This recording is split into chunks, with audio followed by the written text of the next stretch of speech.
Welcome back, everyone. Hi, if you're new, I'm Tori, and today we are going to be reacting to the 2025 Goodreads Choice Awards nominees in the fantasy and sci-fi categories. For the last few years, I've always done like a blind reaction to the list, so I could just experience it for the first time with you guys, but I did not plan this out very well this year, and so I've already seen the list. So because I have already seen the list, the video this year is going to be a little bit different, and instead it's just going to be, going through the list and just looking at what's on here, what I thought was potentially snubbed from being on here, books I think that are surprises on the list, and also what I expected to be on here. So it's going to be like just a bit of a mix of everything since I've already seen the book. So yeah, I hope you guys still enjoy this video. Let me know down in the comments what were some of your surprises on the list, what you thought was going to be there, and also books that you think were snubbed from the list. And yeah, I hope you guys enjoyed. Let's get into the video.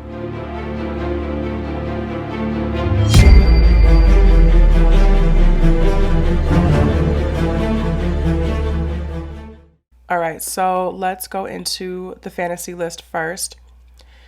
Before I even opened up the fantasy list and saw it for the first time yesterday, there were 4 books I knew were just going to be shoo-ins for this list. I knew Catabasis was going to be on here, Strength of the Few, Red City, and I also knew Bury Our Bones in the Midnight Soil was going to be here by V.E. Schwab. And then the other ones, I was just like, let's see what's going on. I didn't really have any other predictions for this list.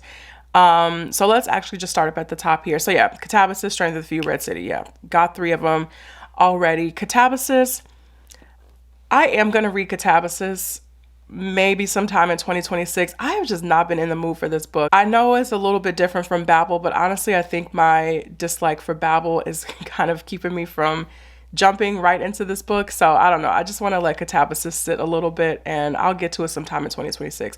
Strength of the Few by James Islington. Yeah, I knew this was going to be on the list. There was a little thing in the back of my mind. I was like, is it really as popular as I think it is? Like enough to be on the Goodreads Choice Awards? And yeah, turns out it is. I love The Strength of the Few. I thought this was such a great sequel. I just actually did my review for it, went up yesterday. And yeah, I love the series. Happy to see Strength of the Few on the list. Alchemy of Secrets by Stephanie Garber. This is one that I don't really have too much interest in reading. I liked Caraval, not the whole trilogy, just book 1, Caraval. And then I thought the rest of the trilogy was fine. Then I also read the first book in her newer series. Oh gosh, what is it? Once Upon a Broken Heart. I read that.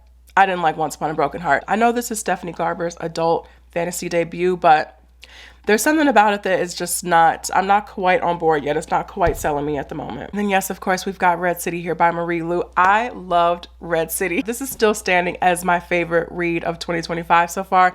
I do have at least 3 more books on my TBR. I mean, I have more on my TBR for the rest of the year, but there are at least 3 that could give Red City a run for its money. But as of right now, Red City is my favorite book of 2025 that I've read. So yeah, love that this is here. There was something also in the back of my mind for this book. I was like, yeah, Red City is going to be on this list. And then I was like, oh my God, what if they put Red City in Romantasy?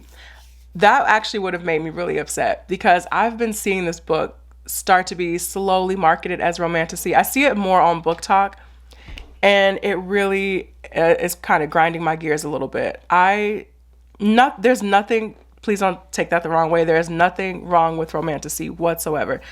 But this book in particular, who knows what's going to happen in the rest of the series, but this first book, Red City in particular, is not Romantasy. I need people to understand this is not Romantasy. And I think that's turning some people off. They're like, oh, well, it sounds good, but I've heard that it's friends to lovers. I'm like, it's not friends to lovers. The friends are not lovers. It just makes me so mad. So anyways, let's go down.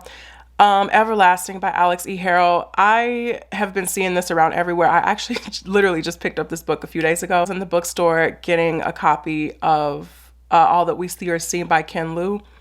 And I was like, yeah, let me grab the Everlasting too, because I've just been hearing such great things about it. I'm not a big Alex E. Harrell fan. I read her debut novel and I really, really, really did not like it. And ever since then, like her books that have come out, the descriptions of them have just never interested me at all. But I did recently read her short story, I forgot what it was called already. I just recently read her short story and I thought it was fine. I was like, this is not horrible. So I wanted to, read a little bit more from her. And I ended up, picking up this book. So yeah, I'm excited for this. I'll get to this sometime in 2026. And then we have The Incandescent by Emily Tesh. So this is pretty much the only book that is on this list nominated that I added to my TBR, aside from The Everlasting, which I did before the awards came out. But The Incandescent has been on my radar since it came out. And I've just been kind of like, I just want to keep seeing what people are saying about this book. I do have another Emily Tesh on my shelf that I think I want to read first, which is Some Desperate Glory. So I'll probably read that first in 2026, but I do want to read The Incandescent eventually. So I did add this to my TBR yesterday. And then we have The Devils by Joe Abercrombie. I should have known this was going to be on here, but I always forget that The Devils is a 2025 release. I read this book last year and I just forget about it. I forget that that it belongs to this year. I'm not a big fan of The Devils. I thought it was fine. I'm not going to continue the series, but I'm not surprised that it's here. And then we have A Drop of Corruption by Robert Jackson Bennett. This is the sequel to The Tainted Cup. I'm not surprised to see this here. I just didn't have it in my predictions. I do want to read The Tainted Cup, maybe sometime next year. I'm not rushing to read it or anything, but if I enjoy it, then I'll definitely be reading the sequel. And then down to the next row here, we have Hemlock and Silver by T. Kingfisher. I am not a T. Kingfisher fan at all. I read Nettle and Bone years ago and I disliked it greatly. And ever since then, I've read other descriptions for T. Kingfisher's books and none of them speak to me. And then we've got Brigands and Bread Knives by Travis Baldree. When I saw this yesterday, I was like, what is this? I mean, I recognized it as a Legends and Lattes book, but I had no idea this series was still going. I thought Legends and Lattes was supposed to be a standalone. I am going to read Legends and Lattes eventually, but again, that's another one I'm not really rushing to get to. I think after I read Legends and Lattes, I'm going to be done with this series. So yeah, this is the third one, and I have no interest in getting that far. Then we have Water Moon. Yeah, I've been seeing this going around. I saw this a lot earlier in the year. A lot of people seem to be loving this. I have seen some more critical reviews of it, but overall, not really one that speaks to me to put on my TBR. Then we have The Raven Scholar by Antonia Hodgson. I was really surprised to see this here. I did read The Raven Scholar earlier in the year, I think around April-ish, and I really enjoyed this book. It was a lot of fun. Just, it felt like a fresh take on trials and competitions, and really loved the world building in this. So yeah, I'm happy to see The Raven Scholar here. I really enjoyed that. And then down to the next row here, we have The River Has Roots. This is one I'm not 100% convinced that I should pick up. I did buy this book during Independent Bookstore Day, but I bought it for my mom. And so now she has it and she hasn't read it either. So if she likes it and reports back, maybe I'll pick it up. I don't know. I read the description of this a few times over the year, and I've seen people talk about it over the year, and just not really interesting, up my alley. And then we have The Society of Unknowable Objects by Gareth Brown. I was like, what? I know this author, but I didn't realize they had another book out this year. So this is another one, I feel like such a negative Nancy this morning. This is another one that's not really up my alley. I don't have an interest in reading that. Bury Our Bones in the Midnight Soil by V.E. Schwab. Again, sorry with the negative Nancy-ness early in the morning. I didn't like this book. I read this book around the time it came out. I really did not have a good time with it. I just thought it was so boring. So boring. And then we have one that I hadn't heard of when I saw it yesterday, and that is A Resistance of Witches by Morgan Ryan. It sounds like this is a historical fantasy debut author, and I think I maybe need to see this one going around a little bit, maybe look up some reviews of it, but just from your first glance and what I've read from the description, I'm not completely interested in picking it up. And then we have the last row here. We've got The Sirens by Amelia Hart. I was not familiar with that, but I do recognize this author, but didn't know what this book was. And I read the description, not one that I am really interested in adding to the TBR. Wind and Truth by Brandon Sanderson. I always forget every year that the books that came out in December of the previous year are eligible for the Choice Awards the following year. So yeah, I should have known Wind and Truth was going to be here, but again, totally forgot about just the cutoff and the timing and everything. So that is definitely not a surprise to see here. Thief of Night by Holly Black is on the list. I mean, I'm glad people are enjoying this series, but no. Book of Night, the first one, is I mean this with no exaggeration, is one of the worst books I've ever read. And then we have King Sorrow by Joe Hill. This is one I'm like kind of interested in reading, but I'm not 100% on board with it. We'll see. Like, it's not really calling to me right now, but maybe like if the mood strikes me, I'll put it on my TBR. So, I mean, yeah, that's what we're working with for the fantasy list. There are some things, actually not some things that I think are snubs. There's only really one thing that's coming to mind that I'm like, oh, this should have been on the list. I really would have loved to see A Song of Legends Lost by M.H. Allende nominated. I really, really love that book. It's the first book in a new series, and it feels like it's going to be a really, really promising series. I just thought the first book was great. Really fantastic world building, great characters. Like, I had a great time with book one. So I do think that's a bit surprising not to see here. Some of the other ones I think that I'm thinking of that came out this year, especially more recently, Empire of the Dawn by Jay Kristoff. I'm not surprised that that's not on the list because the second one wasn't on the list. I just figured this one probably wouldn't be either. The Isles of Emberdark by Brandon Sanderson. I'm not sure if that one would be like really classified as a snub. I don't really see that one going around that often, but I do have it on my shelf. But interesting that that one's not on the list. Yeah, I mean, nothing is really sticking out to me here aside from the ones that I've, already read and enjoyed. So yeah, that's the fantasy list, you guys. And now let's get into the science fiction list. I did already vote for Death of the Author by Nnedi Okorafor. I had 3 predictions for this list, and all 3 of them were on this list. So I did predict Death of the Author. I knew Salt Crop by Yume Katase would be on here just because her other books have been on here, and I figured, why not? So yeah, not surprising to see Salt Crop on here. And then I also had a feeling that Shroud by Adrian Tchaikovsky would be on the list, and that's a little farther down. So Death of the Author, even though I did feel like Death of the Author would be in sci-fi, I also felt like there was a good chance it also maybe could be in a literary fiction. I think of a lot of the books that I've read from Nnedi Okorafor. This one definitely feels like it blends a little more heavily into literary fiction, but I mean the plot itself is very rooted in sci-fi. But let's look at this list. Basically everything on the sci-fi list are books that I haven't heard of or I'm not very interested in reading. I've definitely accepted the fact that the Sci-fi nominees on the Goodreads list are usually have a more literary angle to them, like literary sci-fi, literary dystopian. So that's kind of what makes up the Sci-fi nominees in the last few years or so. I'm definitely more of a genre sci-fi reader, so a lot of these on the list are not really calling out to me, if I'm being honest. So we have The Merge by Grace Walker. I've read the description of all of these last night. So I did read the description for The Merge, and it sounds good. It sounds like it's a lot going on in that book, but maybe I could be convinced to come back to that book maybe sometime. But right now it's not really doing a whole lot. Memory Collectors, read the description for that and not really too interested there. Of Monsters and Mainframes, this kind of grabbed me a little bit, and I was thinking oh, that's a possibility. We'll see.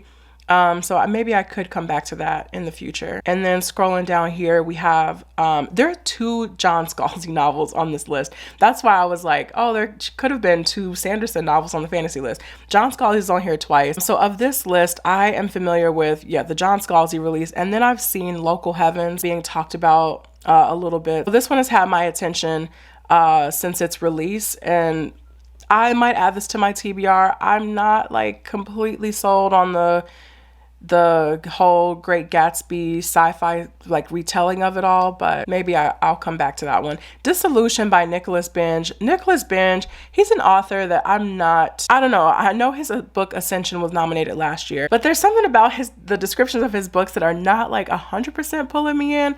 I do want to read his book Extremity. That kind of seems a little bit more up my speed. That's a novella, but I read the description for Dissolution and also the one that he had nominated last year, and yeah, neither one of them are doing a whole lot for me. And then we've got When the Moon Hits Your Eye by John Scalzi. I don't want to read that. I'm not a big John Scalzi fan. I don't know, maybe I do need to read more from him. I've only read the Kaiju Preservation Society and one of his short stories, and I really did not like the Kaiju Preservation Society. That just kind of put me off from reading his books anytime soon. Didn't like that. But his short story was actually really good. It was part of the Amazon like story collection that had other sci-fi and fantasy authors in it. And I thought his story was the best story in the collection. So I was like, okay, I like a more serious John Scalzi, but some of his other books are not doing a whole lot for me right now. And then we've got Luminous by Sylvia Park. I think this is a debut author. I did read the description of this last night too, and I was like, oh, I think I'm okay. Death of the Author by Nnedi Okorafor. Yes, I read this. This is the only book that I've read from this entire list. And yeah, I thought this was great. Anything Nnedi Okorafor writes, I basically end up being a big fan of. So I'm glad to see that this was on the list. Then we've got The Book of Lost Hours. I was unfamiliar with that when I saw it yesterday, and I read the description, and I don't think I'm going to put it on my TBR. Then we have These Memories Do Not Belong to Us by Yiming Ma. This is the only book from this list that I read the description of, and I was like, yes, I want to read this book. I love that one of the comps on it is Cloud Atlas. I love Cloud Atlas. I read that book years ago. So yeah, I liked what I saw from the description of this and put this on the TBR, so I will be getting to that.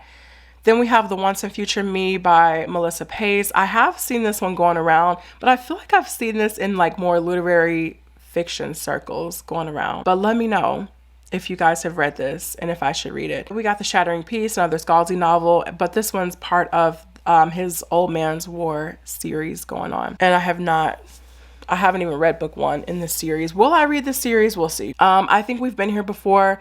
I was unfamiliar with this book when I saw the list the other day, and I'm not too interested after reading the description of it. And then we have Automatic Noodle by Annalee Newitz. I do eventually want to read more from Annalee Newitz. I read their book, The Terraformers, last year. I thought it was fine.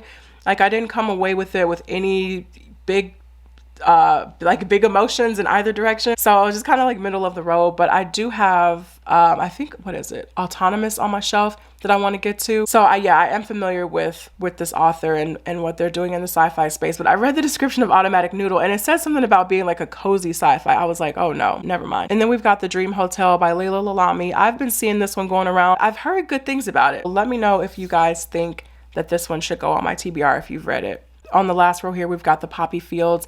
I was not familiar with this book, but I know the author's name because I think didn't she write The Measure? I think that's right. But I read the description of The Poppy Fields, and this is another one that I'm just like, not for me. Then we've got Shroud by Adrian Tchaikovsky. This is actually on my shelf behind me, so I do want to get to that sometime in 2026. I just want to get to more Adrian Tchaikovsky in general in 2026. Like I have his sci-fi on my shelf, and I think I have like 3 of his fantasy books on my shelf. So there's a lot to get to. I was thinking about Adrian Tchaikovsky's books last night. I don't know why I thought I had read more of him than I have. I think I've only read Children of Time and Elder Race, and I really, really enjoy both of them. So yeah, more to come with Tchaikovsky in 2026. And then we've got the next book here. I'm not sure how to pronounce this. Hamajang Luck. I read the description of this too. Maybe this one kind of speaks to me a little bit, but I think I need to just kind of read the description one more time to see if it's something that I'll add to my TBR. And then we have The Compound. I was not familiar with this book when I saw it, and it's another one, unfortunately. Again, guys, I'm so sorry. I feel like a little Debbie Downer early in the morning. This is another one that's just not really calling to me. So yeah, this is the sci-fi list. Honestly, one big thing that sticks out to me is All That We See Or Seen by Ken Liu.